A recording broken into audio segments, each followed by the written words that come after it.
नेता, महिलाओं को कैसे विश्वास दिलाओगे कि राजनीति में आप सेफ हो? मैं दुष्यंत चौटाला से पूछना चाहूं, जो कहता है कि मैं 50% महिलाओं को आरक्षण देने का काम करता हूं पंचायत चुनाव में। ए भाई दुष्यंत, आपकी एक बहुत बड़ी नेता आपके बीच से चली गई है, 2 शब्द बोलने भी नहीं आपने, मुंह में गुड़ की डली रख ली। भाई क्यों नाटक करते हो? आज आओ मैदान में, आज सोनाली जी की लड़ाई लड़ो और सरकार से कहो कि सीबीआई की जांच करवाई जाए तुरंत। अगर ऐसा नहीं करते हैं तो दुष्यंत चौटाला भी गद्दार है, दुष्यंत चौटाला भी दोषी है और भविष्य में हरियाणा की जनता उसका भी इलाज करने का काम करेगी। भाई साहब, ये है आज हमारे बीच में बहुत ही वरिष्ठ नेता और एक स्टार जिसके करोड़ों फैन हैं इस हिंदुस्तान में, वो हमारे बीच में नहीं रही। बड़ी घटना दुखद है। मैं खुद वहाँ सोनाली जी के फार्म हाउस में पहुँचा हूँ और उनके परिवार को हर प्रकार की सहायता देंगे। हम उनको न्याय दिलवाने का काम करेंगे। मैं आम आदमी पार्टी की तरफ से उनको आश्वासन भी देता हूँ कि आपको चिंता करने की जरूरत नहीं है, हम आपको न्याय दिलाने का काम करेंगे। हम उस बेटी को न्याय दिलाने का काम करेंगे जो छोटी बेटी है, जिसका सिर से माँ और बाप दोनों का साया उठ गया। मैं तो प्रदेश के सीएम से प्रार्थना करता हूँ कि आज एक बच्ची ने अपनी माँ के लिए आपसे न्याय मांगा है, जस्टिस मांगा है, मांग करी कि सीबीआई जांच कराओ। सीएम साहब, आप लोग हमारी तो नहीं सुनते पर उस बेटी की तो सुन लो, उस बूढ़ी उसकी माँ की सुन लो, उस बूढ़ी उसकी सासू की सुन लो जिसने अपना बेटा और बहू खो दी है। मैं तो इस बीजेपी सरकार से प्रार्थना करता हूँ, आज पूरा परिवार, एक एक बच्चा बच्चा आपकी मुंह की तरफ देखते हुए आपसे प्रार्थना करता है कि इसकी न्यायिक जांच करवाओ। ये केस सीबीआई को दे देना चाहिए था। आज कितने घंटे हो गए, अभी तक एफआईआर तक दर्ज नहीं करी है गोवा पुलिस ने। क्या गोवा कोई हिंदुस्तान से बाहर का प्रदेश है या वहां के कानून न्यारे हैं? मैंने सुना था सोनाली जी का भाई कहता है कि भाई ये सुनते ही नहीं अधिकारी, ये कहते हैं कि बाद में एफआईआर करेंगे। बड़ा दुखद घटना है। ये एक गहरा षड्यंत्र है, इसके पीछे की कोई बड़ी कहानी पाएगी।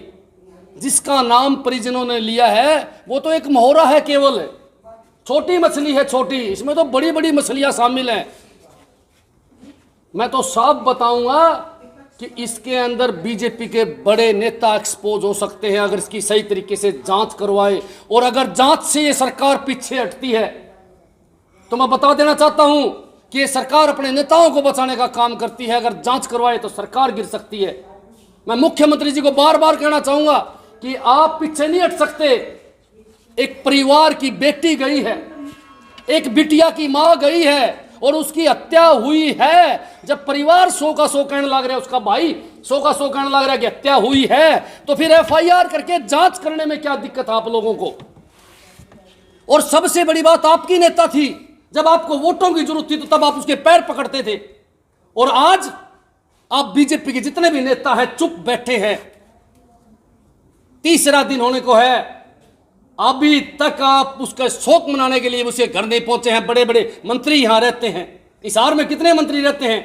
मुख्यमंत्री जी ने सिर्फ एक बात छोड़ी, ठीक है जी दुख हुआ। अरे आपकी नेता गई है और आप छोटी सी बात करते हो कि दुख हुआ। डूब के मरने की बात है ऐसे लीडरों के लिए जो सिर्फ यूज करते हैं सत्ता पाने के लिए। तो उसको वोट के लिए तो उठाए हुए घूमते थे, सारा देश उसके घर आता था कि मेरे को वोट दिलवाओ बहन जी, हमारे को चुनाव जितवाओ।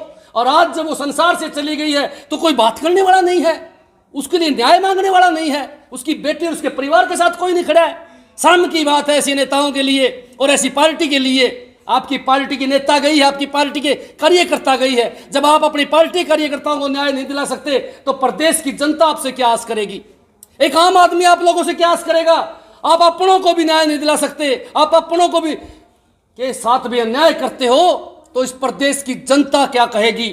सबसे बड़ी बात यही है मुख्यमंत्री जी, इसके अंदर भारी गड़बड़ है, बड़ा षड्यंत्र है, और जिन नेताओं के नाम आएंगे ना, हम एक्सपोज करने का काम करेंगे, पीछे नहीं हटेंगे, पीछे नहीं हटेंगे। निर्दोष नेताओं को तो सीबीआई जांच, ईडी की जांच, और जो दोषी हैं आपके नेता, कोई मतलब ही नहीं बनता उनके ऊपर जांच ही नहीं। अरे एक हत्या हुई है, एक बहुत बड़ा नाम इस देश का गया है। सुशांत राजपूत से छोटा नाम नहीं है सोनाली का। मैं पूछना चाहूं सरकार से, छोटा नाम नहीं है, वो भी स्टार या नेता, ऊपर से बीजेपी की। लेकिन बीजेपी के कोई नेता चुस्कर नहीं लग रहे। क्यों? क्योंकि उन्हीं के नेता शामिल हैं इस हत्या के पीछे। सिर्फ मुंह खोटा है पिए, उसके पीछे जो खड़े हैं अपने मुंह ढके, वो कहीं ना कहीं उनके नेता हैं, इसलिए चुप बैठे हैं। और इस चुप्पी से पूरा हरियाणा परेशान है, देखने लग रहा है। भाई बोलते क्यों नहीं? आज हरियाणा का बच्चा बच्चा जानना चाहता है कि किस कारण सोनाली जी की मौत हुई है, किस कारण सोनाली जी की हत्या की गई है। उन कारणों को बाहर निकाला जाए। आज एक महिला सुरक्षित नहीं है, एक लैपटॉप और डीवीआर भी गए विराट साहब। राजनीति के अंदर महिला सुरक्षित नहीं है, तो मैं कहना चाहूंगा भाई बाकी महिलाएं राजनीति में कैसे आएंगी?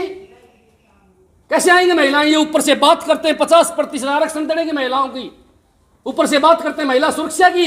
अरे इतनी बड़ी नेता, इतनी बड़ी स्टार भी सुरक्षित नहीं है, तो आम महिलाओं का क्या होगा? आप कैसे विश्वास दिलाओगे उनको कि आप राजनीति में आ जाओ? राजनीति केवल महिलाओं का शोषण करने के लिए है, महिलाओं से फायदा उठाने के लिए है, या उनकी रक्षा करने के लिए भी? मेरा सवाल है दुष्यंत चौटाला से, मेरा सवाल है सीएम साहब से। भाई साहब क्या लगता है, अगर वो डॉक्यूमेंट मिल जाते हैं, एक लैपटॉप और एक डीवीआर गायब है, तो क्या कुछ हो सकता है? बहुत बड़ा पर्दाफाश हो सकता है बड़े बड़े नेताओं का, जो गायब करवाया गया है। और मैं तो कहूंगा इसका सारा का बड़ा विलेन जो है वो आपका उसका पीए जो है, वो है सारी बीमारी की जड़। उसको सारे राज्यों का पता है, इसलिए उसको तुरंत गिरफ्तार करना चाहिए, और उसको तुरंत गिरफ्तार करके सीबीआई को हैंड ओवर करना चाहिए। सारी बीमारी वहीं से है। हम परिवार के साथ खड़े हैं, जो परिवार फैसला लेगा उस पर हम फूल चढ़ाने का काम करेंगे। सरकार से लड़ना होगा तो लड़ने का काम करेंगे। आज सोनाली जी का भाई जो फैसला लेगा, उसका जेठ जो फैसला लेगा, उसके भतीजे जो फैसला लेंगे, वो हमारे लिए फाइनल फैसला है। हम यहां अपनी पार्टी का पूरा समर्थन देने के लिए परिवार को आज यहाँ पहुंचे हैं, और इस लड़ाई को लड़ने के लिए हम तैयार हैं, और मांग भी करते रहेंगे सरकार से कि ऐसे लोगों को एक्सपोज करो जो इतना बड़ा षड्यंत्र। ये एक बहुत बड़ा उदाहरण है, ये नहीं है कल ने। विपक्ष तो यहाँ पे पहुंच रहे राठी जी, आप पहुंच गए, कांग्रेस वाले पहुंच गए, लेकिन बीजेपी की जिसकी खुद की पार्टी है वो कहाँ है? वो मशगूल है, कहीं ना कहीं पे आ नहीं रहे हैं। गिनती के 2-4 व्यक्ति पहुंचे हैं बस। ये बड़ा सवाल है, ये बड़ा सवाल है कि यहाँ बीजेपी के नेता नहीं आने लग रहे। ये बड़ा सवाल है, और ये इसी बात से आइडिया लग रहा है हमारे को कि कहीं दाल में कोई काला है, दाल में कोई काला है। देखो भाई, आदमपुर में उपचुनाव है, ये सारी कहानी उपचुनाव के बाद हुई है। मैं आपके माध्यम से एक बात जरूर कहूंगा, जो आदमी चुनाव लड़ता है उसको बार बार इच्छा होती है चुनाव लड़ने की। पहले चुनाव लड़के आ रहे हैं तो उसका जी करेगा अगली बार मैं चुनाव लड़के जीतूं। उनकी भी यही मनसा थी कि वो टिकट मांग रहे थे, और कहीं ना कहीं रास्ते से हटाने का काम किया गया बीजेपी सरकार द्वारा। साफ मैं यह बात कहूंगा, या तो इसकी जांच करवाए, नहीं तो हमारे आरोपों का सामना करने के लिए बीजेपी के नेता तैयार हो जाओ। हरियाणा प्रदेश आपसे सवाल करता है, हमारे माध्यम से हरियाणा प्रदेश सवाल करता है। हजारों फोन हमारे पास आए हैं, भैया जी क्या हुआ, भैया जी कैसे होगा, अब क्या जांच कराएगी सरकार? लोग हमसे पूछते हैं, हम सरकार से पूछने का काम करते हैं, क्या आप इसकी जांच करवाओगे? लैपटॉप, मोबाइल, ये जो चोरी हुए हैं, जो डाटा चोरी हुआ है, उसकी जांच होगी क्या? सीसीटीवी कैमरे में डिलीट कर दिया गया है, उसकी जांच होगी? कौन है इसके पीछे? जानना चाहते हैं हम लोग। एक्सपोज करो। सूत्रों के हवाले से हमें पता चला है कि 4-5 बड़े बहुत बड़े नेता हैं, इसलिए यहाँ के जो लोकल नेता है आपके, चाहे गंगवा साहब हो, चाहे आपके ये गुप्ता जी हो, कोई भी चुप बैठे हैं, कोई नहीं बोलने लग रहा है। क्यों नहीं बोलने लग रहे हैं? कि इनको पता है असली बात का। जब यही लोग चुनाव में वोट मांगने के लिए सोनाली जी के घर नाक रगड़ते थे, और आज उसके पक्ष में कोई नहीं बोलने लग रहा है, इसी बात का दुख है। राठी साहब, अभी आधा घंटा पहले परिवार सदर थाना गया था एप्लीकेशन एफआईआर दर्ज करवाने के लिए, लेकिन उन्होंने परिवार चाहता था कि संत नगर में जो कोठी है, गुड़गांव में जो फ्लैट है, उसमें संबंधित कागजात वगैरह चोरी हो सकते हैं, तो यहाँ उनकी एफआईआर दर्ज नहीं की और उनको वापस लौटा दिया गया परिवार। बहुत बड़ी बात है ये, तो अपने आप सरकार ने सील करने चाहिए थे, परिवार के साथ जाके तालाबंदी करके परिवार के किसी सदस्य को उन घरों की चाबी देनी चाहिए थी, ताकि घर में किसी प्रकार की घुसपैठ न हो।